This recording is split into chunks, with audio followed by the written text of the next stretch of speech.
Certaines maladies sont évolutives et nécessitent de réévaluer régulièrement la capacité de travail du patient. En cas d'aggravation ou d'amélioration, interrogez le médecin conseil et le médecin du travail pour vérifier si la mise en invalidité ou la révision de l'invalidité de votre patient est à envisager.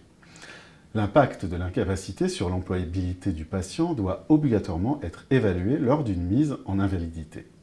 Il pourra ainsi être nécessaire d'étudier les possibilités de reclassement professionnel en lien avec les compétences de votre patient.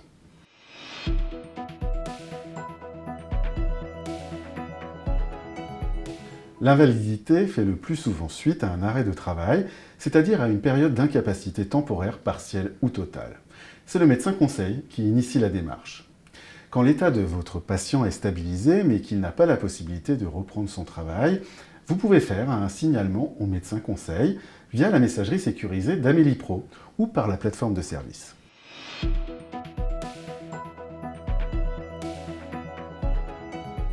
Plusieurs conditions doivent être réunies pour être éligible à l'invalidité.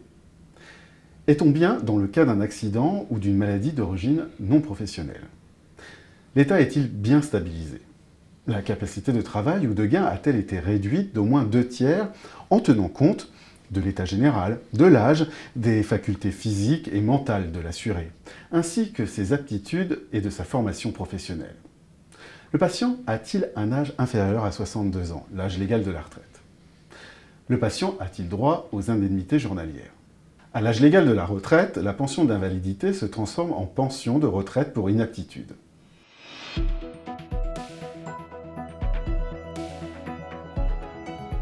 La pension d'invalidité permet de compenser la perte de revenus qui résulte de la réduction de la capacité de travail.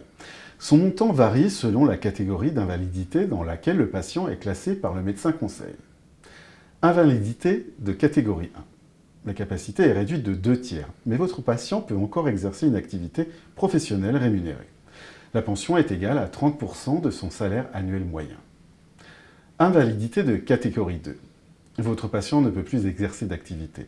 La pension est égale à 50% de son salaire annuel moyen. Invalidité de catégorie 3. Votre patient ne peut plus exercer d'activité. De surcroît, il a besoin d'une personne pour l'assister dans les gestes essentiels de la vie courante. Le montant de la pension équivaut à celui d'une pension de deuxième catégorie, augmentée d'un montant forfaitaire appelé majoration pour tierce personne.